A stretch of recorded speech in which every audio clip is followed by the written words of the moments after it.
والله يعني ميرا كنا بسجل برتي يروح على تكمل شو بتاع وانتو تهدوا لا ولا كوامته أبرتر Maallis barbaachisaa dhiistanii maal nu barbaachisaa so'ettanii gaariidha jedhaan asuma. سوتا ديما سوتا Qorina برا waraansi hirmaattoonni keenya hordoftoonni keenya maatiin keenya addunyaa hundarra jiran harka keessaa qabu. وان سين تعالوا الله وان دنيا في آخر اللي ولكمته واي فاجي كنا يروح يهودي سجنتا ركيت شركة سجنتا سميران دهيستو سجنتا يروح كم وقت سين دهيستو أم دوبان أرقم Alhamdulillahi rabbil alamin jechuu barbaadan leedha. Zad Podcast. Zad.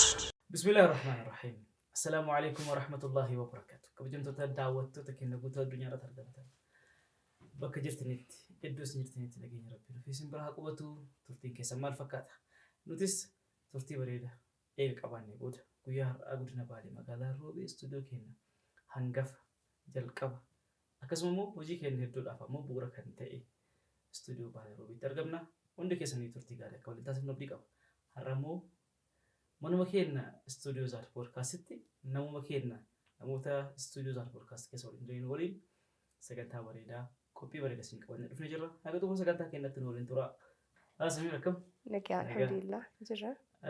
بغنا قاعد نفتي Baga nagaa waliini baga nagaa dhufni. جل كبرتي ويام كن جهونف أبجو يرو يراتوري الحمد لله ويا كنا ربنا جرا Alhamdulillahi rabbil alamin. أما أجلس وانت تدور برأيك تأرجعني كاتو فدا تدوفوف Inshallah. ما تجرا ونهاروني والناس تولكني في معيني إيجا بني سجوا هواسك نولين قدي تموت فورني Dursarratti abduun carraa kana qaqqabu keenyaaf alhamdulillahi rabbil alamin jechuu barbaada. Carraan nu qaqqabneef kun nu bicha miti maatii qabna waan ta'eef carraan nus maatiin keenya qaqqaban kun maali jechuun walirraa dubbachuu qabamuudha. Maaliif istiidiyoo baalee wal argine maaliif ammoo akkana nama lamaan teenne gara baalee maa yeroo takkatti deebine waan jedhu kana hawaasa keenyaaf ifa gochuun dirqama. Miidiyaan zaad kana dura sagantaa kee irratti illee wantoonni dubbataa turre jira. Imalli keenya jedhaa turre har'a ammoo imala san gubbaan qaqqabnise. Yookiin ammoo imala san qaqqabuudhaaf daqiiqaatu muraasa qowwaallaa kaa'amantu hafe. Imala yaadne sanirrallee gahuudhaaf namoota muraasa qowwaallaa kaa'amantu hafe. Garam imalaa jirra. Eessa dhaquuf imalaa jirra. Galmi imala kanaa eessa waan jedhu kan sirraa osoo dhageenya bareeda. Sodaa akkasumas ta'ee yeroo baay'ee hawaasni wanni inni fageenya dhaabatee argu yoo jiraate riizaaltiidha. Yookaan ammoo bu'aa nu qabannee duratti as baanedha. Chaalenjii wanduuba kanatti nama mudatan akkasuma immoo wal'aansoo jireenya waliin akkasuma immoo miidiyaa waliin sagantoota waliin taasisaa turre namni beeku jiru. Beekullee tilmaamuu danda'a malee kallattiidhaan madaa san dhandhamuun baay'ee ulfaataadha. Abbamaafi. Alhamdulillah hooma ta'ee yoo ta'u deemsa yeroo dheeraa booda imala keenya takka jennee jalqabnee waggaa sadaffaa keenya irratti waggaa lama turre subscriber 100,000 seenee jira. Subscriber 100,000 seenuun namoota gariif waan salphaa ta'uu fakkaata. Garuu namoota imala san imalanii beekaniif ammoo waan salphaa miti. Keessattuu kontentii afaan Oromoo Islaamikiidhaan yeroo hedduu namni murtaa'u akka beekutti kontentiin yookaan ammoo sagantaawwan afaan Oromoo baay'ee daawwattoota hin qabu jedhamee sagantaa namoonni hedduun gara sagantaa afaan biraatiin qopheessutti yeroo ce'an agarra. Osoma afaan Oromoo beekanuu danda'anuu hawaasa kana tajaajiluudhaaf afaan kanaan osoo akkas ta'uu qaban jechuudha. Osoo uummata kanaaf fayyaduu qaban jechuudha. Yeroo itti kontentii afaan Oromoo irraa gara Islaamikiitti deebinu ammoo afaan Oromoo kan Islaamikii ammoo sanuyyuu hin gahu. Baay'eedha. Ani dhuunfaa kiyyaatti irra hedduun hiriyoota kiyyaatii fi irra hedduun namoonni eega miidiyaa kanatti dabalamee booda na arganitti gorsi isaanii maal ture? Kontentii Islaamikii qofaan godhanii hunda gareessa godhii. Namni hundi irraa fayyadamu. Kuni yaada bareedaadha. Garuu saayidii qabachuu fi Islaamikii ta'uun waan barbaachiseef qaba. Baay'ee nuti akka uummata Islaamaatti keessattuu akka uummata dubbattoota afaan kanaatti qaawwii banaan gara miidiyaatiin nu jiru banaa qofa osoo hin taane qaawwa qofa osoo hin taane akka balbalaati. bal'aadhayyuu. Bal'aadha. Ati waa wayii cuftee bakka wayiitiin qaawwatuun jiraatti. Bakka tanaan ammoo wanni cufamee achiin ammoo qilleensa wayii nurraa dhoogaa jiru. Ammoo qilleensi bakka biraa argatee qaawwaatti nu galaa jiru miti. Banaa ta'a balballi. Balbaluma san dhiphisuudhaan. Dhiphisuudhaan. Akkuma beekamu afaan Oromootiin warroonnummaan afaan Oromootu YouTube irratti sagantaa isaanii dhiyeeffatan warroonni 100 gahan muraasa. Kontentii islaamikii kana ammoo akka hin jirretti ilaalamuu dandeenya. Miidiyaan Zaad imala deemaa ture keessatti chaanaliidhaan dhaabbataas ta'e dhuunfaa hedduu imalaan fiigichaan akkasuma immoo deemsa kamuu keessatti baratanii jira. Alhamdulillah kun ammoo waan nuuf godhanne osoo hin taane waan rabbiin nu ta'edha. Imalli Zaad jalqabe imala salphaa miti. Hawaasni kennallee nu deeggaruun isaa, nu bira dhaabachuun isaa akkasuma immoo waan isarraa barbaachisuun laayik haa ta'uu, sheer haa ta'uu akkasuma immoo viidiyoodhaan muree viidiyoon kun Zaad irratti argama guutuun isaa jedhee warroota poost godhaa ture hunda isaaniitiyyuu galatoomaa ulfaadhaa jechuun ni barbaada. Amma achis ammoo kana caala piroojeektiiwwan gurguddaa uummata Islaamaa fakkaatu, uummata Oromoo fakkaatu bareeda kan ajaa'ibaa kan ta'e qabannee dhufaa jirra inshaallah. Imala keenya kanarratti ammoo waan jabaa wayii dhufu qabannee dhiyaanna. Inshaallah. Maal si fakkaata? Ani beekaa hawaasaaf ergaa yookiin imala qabannee dhufne kana waan qabannee dhufne kana itti mukiyyaan duratti yeroo ati waa dubbattu waa wayii yaadadhee ture. Hawaasni keenya wantoota islaamik ta'an qofaan hojjetanii afaan Oromoos hojjedhu sin jedhanii sanirrayyuu anumaafis iyyuu dabalatee ofirraa yoo kee fakkeenyaaf afaan Oromoo dhiisee afaan biraa hordofa. Kitaaballee afaan Oromoo dhiisnee afaan biraa dubbisa. Miidiyaalee yeroo ilaallu afaan Oromoo dhiisnee afaan biraa ilaalla. Kun immoo akka ofumaa keenyaa ofii keenya tuffannu nu godhe. Kana keessaa tattaafannee bahuudhaaf ammoo carraa kan ulaate hawaasa kana. Namni wahii baasii hawaasatti mul'isuudhaa fi hawaasni sun waan sana irraa fudhachuu qaba. Hawaasni waan kana nurraa qeebaltanillee galatooma ulfaadhaa jennaani. Asumaanuu itti dabaluu barbaadeeti. Ofumarraa yoo kaanee sirri hin jiru jechuu barbaadeeti. Kan si dhibu abduun ilaalcha hawaasa keessaaf nu keessallee ture san cabsuu dandeenyeerraa jedhee yaada. Sababni isaallee miidiyaa afaan Oromootiin hojjennee bu'aa bahii hedduu keessa darbee sadarkaa kanaaf gahe. Miidiyaa ammoo sagantaawwan ammoo hawaasni baay'ee jaalataa hordofaa turelleedha. Viidiyoon keenya baay'ee vaayiraalii bahaa ture. Kun ammoo deeggarsa hawaasa kanaatiin hawaasni keenyallee hordofuun barbaada garuu waan barbaadu saniin arganne ta'a. Nullee hojjechuun barbaadna garuu hawaasa nu hordofuun arganne ta'a. Kanaafuu asumaanuu dubbattoonni afaan kanaa fi namoonni miidiyaa kanarra hordoftanillee afaan Oromoo afaan keenya jabeeffachuu qabna. Islaamummaan waan dursuyyuu kanaasumaan akka dhaamsatti kaasuu barbaada. Wal jajjabeessuun waan dirqama ta'uufi gara yaadatti kaastetti yoo deebi'u. Yaada ani kaaste suusi haasawaa fida, dubbii fida. Namoonni baay'een sagantaa keenya YouTube irratti arganii YouTuberoota nu se'uu danda'a. Carratu yookaan ammoo dandeettii kennatu humna kennatu YouTube irratti nu dandeessise malee just like wanti akkatan dalagaa kenna satellite yookaan ammoo miidiyaadha. Gara TV'tti fa'aa ta'uu danda'a. Quality sagantaa kennaa olaanaadha. Akkaataan sagantaatti dhiyeessinu yaada namoota irraa koomentii YouTube jala barreeffamuu fi kallattiidhaan yookaan ammoo daa'imman seenidhaan namoonni nutti haasa'an quality isaa olaanaa ta'uu nuuf eeraa turanii kun ammoo gammachuu guddina nu dhagahama nus waan itti yaadnee dalagaa turedha. Wanni hubadhe yoo jiraate hawaasni kun waan quality qabu akka barbaadudha. Waan bakka biraatti arge caala asitti arguu barbaada. Kana ammoo kan gochuu danda'u numa ogeessota miidiyaati. Dandeettii gara keenya kan baranne ogummaa baranne hundayyuu karaa kontentii islaamikii irratti afaan Oromootiin dalaguu irratti yoo investi goone namarraas rabbirraas jaalala argachuu dandeenya. Akkasuma immoo namaanis rabbiinis of furuu dandeenya jechuudha. Wanta kanas hin jedhu wanni hawaasarraa nu gahaa turee fi wanni nu ofitti illee beeknu jalqaba irratti quality viidiyooti. Lammaffaan ammoo wanni yeroo baay'ee warroonni miidiyaa dalagaa jiran fi warroonni miidiyaa dalaguudhaaf yaadaa jiran akkasuma immoo dalagaa turanis wanni hawaasni irraa argaa ture. Akkasuma immoo irraa himaa ture. Warri nus hawaasa bakka buunee ammoo hawaasa saayidii hawaasaa dhaabannee ragaa bahuu dandeenyu itti fufiinsa dhabuudha. Abdii murachuu. Abdii murachuu ta'uu danda'a. Fookas gochuu dhabuu danda'a. Akkasuma immoo dhimma itti qabaachuu dhabuu danda'a namni garii. Ani wallahi akka nama tokkootti miidiyaa kanaan dalagaa jedhee gabbahee haga sadarkaa kana gahuutti duwwaatti hin deebi'u jedhee amma boodallee ammoo kana caalatti jabaachuudhaaf rabbii dandeessu isaatiif alhamdulillah waan kanaa olitti amma nurraa eegamu. Adada waa wayii agarsiistuun wanni guddaan sirraa eegamu. Adeemsa of duraa keessatti immoo wanni kanaa olii akka nurraa eegamu anillee Manumaatti yaaduun barbaachisaadha. amma muraatti yaaduun barbaachisaadha. Hordoftoonni keenya hundi isaaniitu dabalamuun guddachuun itti gaafatamummaan nurratti dabaluudha.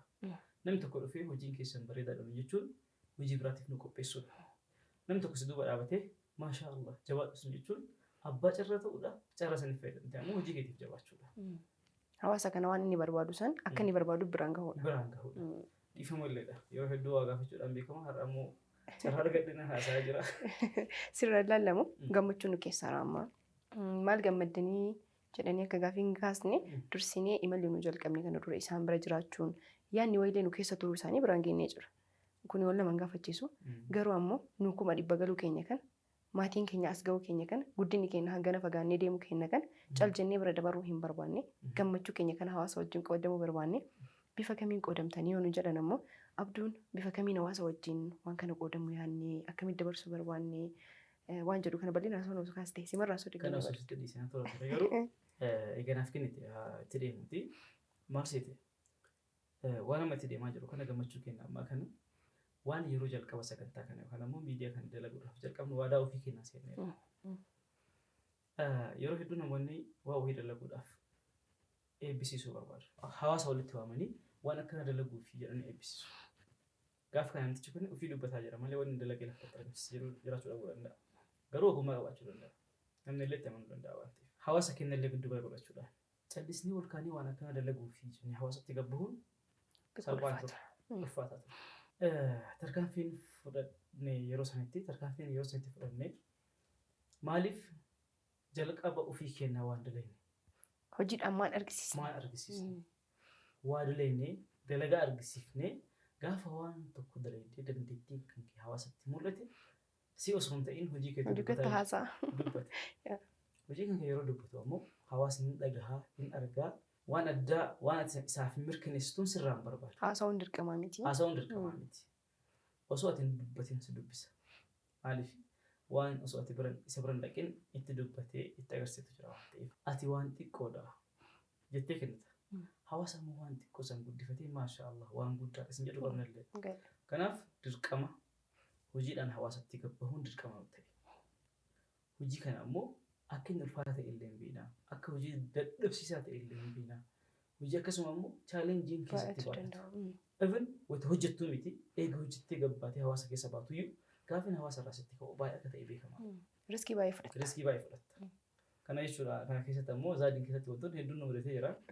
Alhamdulillah chaalenjiidhaan sanillee Rabbi keenya waliin taane. Dandeettii rabbiitii fi tattaaffii keenya bira tarree jira. Kanaaf ammoo yeroo hunda alhamdulillah jechuun dhiifnu. Alhamdulillah. Kanaaf akkasitti jalqabne. Amma ammoo hojii osoo isinitti hin jalqabne san hojii haa yaallu jennee jalqabne san yaallee haa agarsiifnu hojjennee haa agarsiifnu hawaasni ofii isaatii ragaa nu haa bahu jennee jalqabne san dandeettii yookaan ammoo ogummaa barannee muuxannoo iddoo garaagaraa deemuudhaan fudhannee akkasuma ammoo chaalenjiiwwan as keessatti nu mudatee nu qopheessee bakka tanaan nu gahee kunoo as geenyee jirra. Amma hojii kana keessatti nu eebbisaa. Gammachuu keenya waliin qoodamaa. Nu eebbisaati akka haarawaatti nutti kenna eebba waliin. Gaafa bakka eebbi keessa hin jirretti as geenne gaafa isin eebbisanii nu kennan ammoo hawaasa kana waliin iddoo guddaa gahuu dandeenya waan ta'eef koottaa zaadii waliin eebbisiifna. Giraand oopiningii yookaan ammoo baniinsa guddaa ta'e zaadii taasifna. Istuudiyoo zaadii sadarkaa itti aanutti guddisna. Kwaalitii zaadii sadarkaa itti aanutti guddisna. Miidiyaa kana miidiyaa biyyaa goona. Tajaajila duraan kennaa ture daran tajaajiluudhaaf qophii taana. Akkasuma immoo ijoollee teenya hedduu dandeettii kanaan ogummaa kanaan jiran hojii kanatti galchina. Haa dalaganii, haa mul'atanii waan jedhu irra jirra. Walumaa galatti waan irra jiru eebba zaadii. Akkana. Baniinsa guddaa imala keenya jalqabaa bakka irraa jalqabne handhuura keenya baaletti miidiyaa zaadii eebbisiifna. Inshaallah. Akka roobeetti osoo hin taane akka baaletti eebbisiifna. Hundi keessaniyyuu kana ammumarraa dhagahaatii itti qophaa'a. Akkaataa isaa, adeemsa isaa, guyyaa isaa suutaan isaan beeksisaa deemu. Inshaallah. Kun beellamaa nu qabanne Rabbi ammoo akka bakka sanii nu gaafdii qabna. Asiin iyyuu isatu nu ga'e kanaa ol ammoo eebba dhaqqabuun kenna waan Rabbi irraa abdii kaannu jechuu barbaada. Asumaan iyyuu adeemsa irra jirru kana eebba kanaaf maal akka godhaa jirru, maal akka yaadaa jirru sadarkaa kamirra akka jiru asumaan wanni hawaasni akka beeku barbaannu dubbachuun kennan oolu garuu eebba kanaaf guyyoota qubaan lakkaa'amantu hafe kanammoo yeroo gabaabaa keessatti ifa isinii goona inshaallah waadaa kenna kun sarpiraayis godhuu ni barbaanneeti hawaasa kenna eebba kanaan wal qabatee eebbi kataasifamu akka baaleetti haa ta'u malee hirmaattonni kenna hordoftoonni kenna maatiin kenna addunyaa hundarra jiran harka keessaa qabu gahee kuni tapha isin taphattanii jirnaan isin tapsiisaa turre isin taphattanii goolii kanaaf yookiin immoo galma barbaanne kanaaf miidiyaa kana geessitanii jirtanii miidiyaan kun maal keessa tare amma maalirra jira boroo gara fuulduraatti maal hojjechuu barbaada waan jedhu kan eebba kanarratti waan ta'eef kan lafa kennee bira dabarru hawaasni bal'aan addunyaa guutuurra iddoo kamuu taa'ee sagantaa haasaa nu geggeessinu kana nu argu eebba kanarratti wanta silaa barbaachisu kamiinuu qaamni kamiyyuu nu cinaa dhaabbachuu qaba nu ammoo maal qabannee akka eebba kanaaf isinitti dhufaa jirru adeemsaan suuta jennee suuta waan deematu bareeda waan ta'eef suuta deemnee suutaan hawaasa keenya biraan ga'uun keenya waan hin oolle nu hawaasa mana kanaa maatii 100 kana hunda keessanuu waamicha isiniin taasisnu isin ammoo maatii biraa waamtanii akka dhuftan barbaannaa jennaan. Akkasii abduu maal jettame? Ibsa ajaa'ibaati. Kanarratti ammoo hawaasa hawwaatuu fi hawaasa dalagaa keenya qarallee jaalate nu bira dhaabbataa ture qabna waan ta'eef wanti saafan nu qabnu akkuma Samiraan jedhaa turtee suutaan itti maal deema. Suuta deeman suuta qorannoo suuta deemuu ammoo adeemsa hojii keenyaa keessatti baranne nu. Kanaaf chaalenjii illee dandamachuu dandeenya jechuudha. Uummanni afaan kana dubbatu ammoo suuta deemuu jechuun maal akka ta'e duruu beekaa jennaa mire. Sinoo ammoo hojiidhaan agarree kallattiidhaan nurra gahee wantoota hedduu waan qaddamaa turreef salphaan turre. Ati akka dhuunfaa keetiitti eebba kanaaf gahuu kennaaf maaltu sitti dhagahama isin ijoollee jalqaba irratti? Gaaffii gaarii na gaafattee abduu ani akka nama dhuunfaatti miti. Uummata ta'e gaafa akka eebbi kun gahe 100 galuu keenya gaafa yaaduyyuu gammachuun na dhagahamaa ture. Gaafa gahee argu ammoo akkana isin jechuu hin danda'u baay'ee gammadee wallahi. Rabbiin bu'aa bahii hedduu dhandhamuu keenya nu amma hawaasa himnu walitti. Gaaf tokko arguun isaaniin oolu ammaaf wannan jechuu barbaadu. Daddarbaan baay'een ati jireenya injifachuuf daddarbamtu adda kuftee kaatuun ol jechuun maal akka ta'e karaa fuulduraatti illee kanaa ol chaalenjiin akka jiru sitti argisiisa waan ta'eef 100 gahuu kennaa mi kana gammachiiseen. 100 kennee ka fuulduraatiif kana caala chaalenjiin jiraachuu amannee akka mormu daleen hawaasni kun cinaa jiraachuu isaaniitu na gammachiisa. Baay'ee gammachuu qaba. Alhamdulillahi rabbil alamin jechuu barbaadanleedha. Inshallah gara fuulduraatti ammoo kanaa ol jabaannee waan kanaa ol hojjechuudhaaf abdii qabna. Nu kutachiise duruma abdii murachuuyyuu nu keessa hin jiru. Siluma jiraate illee akka heddisaa badu godhe jechuudha. 100 galuun kenna eebba kana hawaasa waliin hirmaachuulleen. Nu amma istuudiyoo kanatti keekii takka murree akkas 100 jennee harka dhawoo sun ta'e hawaasa hirmaachisnee eebbisiifamuun kenna. Du'aayin achi keessa nu godhamu sun illee gatii qabdi waan ta'eef moor gammachuun na dhagahama eebba kanaaf qaqqabu kennaaf illee walumaa galatti alhamdulillahi rabbil aalamiin gammachuu guddatu natti dhagahame jechuudha wada. Eebbi namoota hedduu hirmaachisaa ulamaa gurguddaa bira hirmaachisaa jiraattota magaalaa akkasuma immoo baaleen guutuu keessa jiran qaamaan dhufanii akka irratti argaman hirmaachisaa akkasuma immoo namoota garaagaraa iddoo garaagaraa keessumatti affeeruu barbaachisaa sagantaa salphaa miti sagantaa bal'aadha sagantaa guddaadha. Istuudiyoo keenya lammaffaa istuudiyoo guddaa istuudiyoo bareedaa istuudiyoo ajaa'ibaa ta'e Finfinnee argama. Istuudiyoo keessa yoo deeman nama hawwatu keessa yoo ta'an namatti tolu akkasuma immoo namni hedduun dhaqee ilaaluudhaaf kan itti hawwu istuudiyoo jabaa qabna. Gaafa akka baaleetti eebbisanii jiru. Uummanni waalee istuudiyoon kun bu'uurri isaas ta'uu isaatti maatiidha addatti. Maal jedhama sana? Allaattiin goolloo qabdi. Keessatti maal qabdi jedhama? Akkana. Kanaafuu uummanni waalee keessatti hundi waan asirratti miidiyaa kana hordofaa ture cinaa dhaabbataa ture hordofaa ture maatiidha nuyi. Maatii jechuun eebba kanaaf akka nama wanni kun hundi qindeessa wanni nu qindeessu kun marti isaan irraan akka waan darbaniiti. Garuu ammoo hawaasni baalee keessummaa isinii dhufa. Nutti osoo hin taane isinii dhufanii irra deddeebi'ee isinitti himaa uummanni baalee jiraatta. Keessummaa dhufte akkasii mannu wallaallee hin beeknu. Moora ammoo miidiyaan isaati. Akka miidiyaatti keessanii kaleellee isintu bakka saniin gabaa jiru deemnee fagaannee Finfinnee illee dhaquu kan dandeenye bu'uurri kennaasi. Asumarraa jalqabbii gaarii hawaasni kun nu jalqabsiisetu jajjabina hawaasni kun nu jabeessetu bakka saniin nu gahee waan ta'eef irra caalaa yeroo kennaalee asirra gubneeti nu yeroo muraasaa hanga achi dabarre.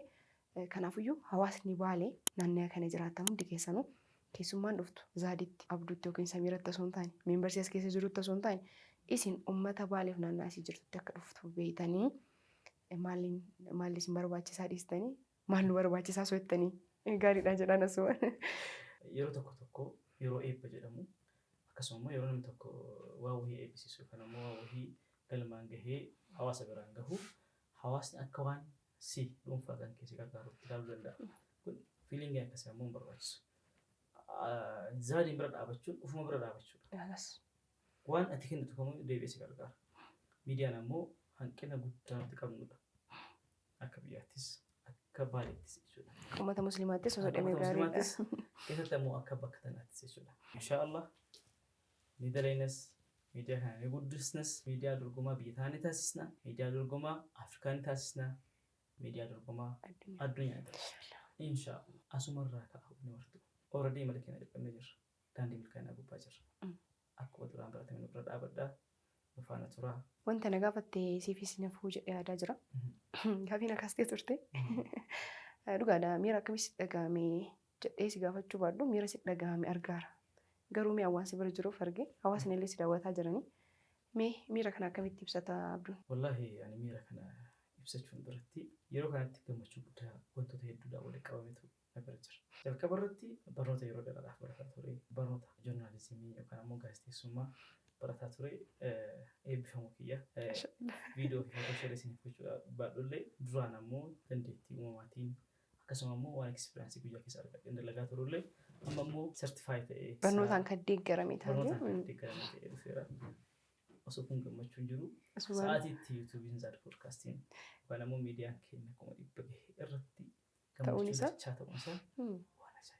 Asumaanuu Abduun dhiifama addaan si kutuu kiyyaaf baga gammaddee siin jechuu barbaanna hawaasa bakka buune.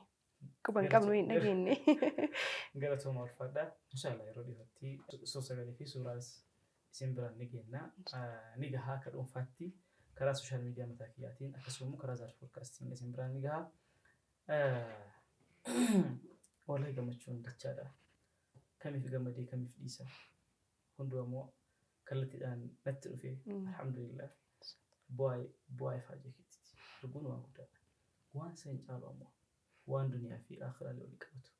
Bu'aa ifaa jeekennaa yeroo dhiyootti sagantaa riqicha raggee sagantaa samiiraan dhiheessitu sagantaa yeroo kamuu itti isin dhiyeessitu an duubaan argamu chaalenjii isaa kan keessaa irraa qooddadhee sadarkaa kana gahe akkasuma piroojeektii cimaa ofirratti illee waan guddaa karoorsinatti deemaa jiru akka biyya kanaatti jijjiirama guddaa argamsiisuudhaaf kan deemaa jiru waan duniyaattis aakirattis irraa milkaa'an sagantaa riqicha raggeetiin namoonni hedduun gara islaamummaatti dhufuu isaaniiti. Hawaasni quban qabu. Quban qabu kanas. Kun sarpiraayizingidha. Kan ammoo adeemsa keessa isinitti himaa jiru. Eessarraa yoom akkamitti waan jedhamu guyyaa eebbaa dhageettu. Kuni wanti ka'eef gammachuun kun hundi milkiin kun hundi torbee takka keessa ta'uu isaati. Ta'uu isaati. Asuma qofaa qabatanii. Asoo lubbuun jirtu waan ifaajjee. Yeroo darbe ciidatti guyyaa ciidaattis namni tokko islaamaa qabatee jira. Sunis karaa sagantaa hordofaa viidiyoo darbe ilaaluudhaan akka ta'e yeroo itti infoormeeshinii san dhagahu wallaahi waan jedhee ibsadhuun qabu tuni waan isinitti himuun barbaachisuuf isinitti hime malee gammachuu biraa hedduudhaan dabalamnee dhufuun keenya. Haasawni keenya har'aas gammachuu qaba waan ta'eef hundi keessan yoo xumuraa sagantaa kan akka hordoftan abdii qaba. Sagantaa xumurruutti waan hunda Oromoo waan jette waan hunda yoo haasaan garaan qullatti namaaf fayyada. Haa waan bifannu haa bulu. Kan irraas tuqun ammoo waan baay'een akka dubbatti namaaf fi haa bitannumaaf. Hawaasni haa beekuuf. Malee bar islaamummaa dhufuun namoota iyyuu namoota ganaa bichaa miti. Kan sooshaal miidiyaatti dhufinis jiru. San ammoo suuta jennee adeemsa keessaan jiru kan nuyyuu ofii keenyaaf tarii walitti himinuu jiraachuu danda'a. Anis kan dhuunfa quba qabu jiraachuu danda'a. Dhimma kan kaasnee fi akkuma reef jennee torban kana keessa milkiinota arganneetu kanneen waan jedhuufi malee bu'aan miidiyaan Zaad fide nuti muyyuu waan hawaasa guddaa bira jira. Maaliif deeggarsa isaaniitiin waa baay'eetu bu'aa ta'e waan ta'eef asitti. Sagantaa keenyatti dheeressuu baannee nu amma gammachuun haasofsiisa. Hawaasni illee asumaan akka nurra ilaalee dhiifama gaafannaani. Gammachuun haasaa illee nu dhoggattee haasaa illee dheeressaa jirra. Sagantaa keenya asuma gabaabsinee adeemsa jiru ammoo suutaan hawaasa kana biraan gahaa adeemna. Inshaallah. Dammaqinaan akka nu hordofan akka yeroo gurra qeensanii akka nu eegan jettudha. Dammaqinaan akka nu eegan akkasuma nu hordofan abdii qaba. Yuutuubiin kun inshaallah kan caala guddatee miidiyaa biyya kanaa jabaa ta'e akka dhaabatu abdii qaba. Yeroo hedduu wanti miidiyaa humna isaa dhuggu osoo humna qabu fakkaatu wanni isaa dhuggu chaalenjii jalarraa jalqabu dhabuu isaati. Kun ammoo miidiyaadhaaf osoo hin ta'in hojii kamiifiyyuu murteessaadha. Bal'inaan yeroo biraatti deebinaa dhiifama. Takka haasa'e hin beeku. Wayita haasa'u immoo dhaabee hin danda'u. Dagatti godha. Yeroo taa'utti sagantaa bareeda, infoormeeshina bareeda, yaada bareeda. Isinii qabannee dhiyaannaa akkasuma immoo akka zaaditti haga as jirru akka zaaditti sagantaan keenya dhaabatu itti fufaatu. Viidiyoodhaan Finfinneetti waraabames jiru. Viidiyoodhaan asitti waraabaa jirrus jira. Yeroodhaan isin bira geenna guyyaalee isin beeksisna kallattiidhaan marii kenna. Eebba kanarratti qabnu kamuu gara keessanii gahaa isin biraan geenna. Isinis gara keessaniin waan barbaachisu waan yaaddanii akkasuma immoo zaadiin yookaan immoo miidiyaa kana guddisuudhaaf maaltu isa barbaachisa? Kuni barbaachisna laata waan jettan kamiiniyyuu akka nu jala dhaabbattan dhumarratti ergaa jabaa isin dabarsuu barbaada. Galatoomaa ulfaadhaa inshaallah. Inshaallah. Dhaabsi xumura waa heebbaatiin wal qabatee waan nu kaasne irratti ilaa ta'u wantoonni isaaniif dhagahamee jiraatu gabaabsanii karaa saanduqa yaadaatiin nu kaa'uu danda'anii nus san dubbisnee hangam akka isaan nu faana jiranillee beekuu barbaanna. Hangam ammoo wanti nu fooyyeffachuu qabu nu bira jiraallee beekuu barbaanna. Sa'aatiin sa'aatiitti wal qeennullee itti jabeessuunilleedha. Kallattii lamaan nuun barbaanna waan ta'eef. Kanaafiyyuu akkasitti yaada keessan saanduqa yaadaatiin nuun gahaa jennaani waan kanarraa hafeen ammoo walumaan mari'ataa deemna. Marii isinitti finnee nutti as deebisa yaada isaan bira jiru. Amma boodallee akkanumatti uffachuudha mariin keenya inshaallah. Akkana fakkaatti Abduun goolamnee na fakkaata sagantaa keenya asumatti gaabsinee nagaas walitti dhaammannee hordoftoota keenya. Assalaamu alaikum wa rahmatullahi wa barakatuh.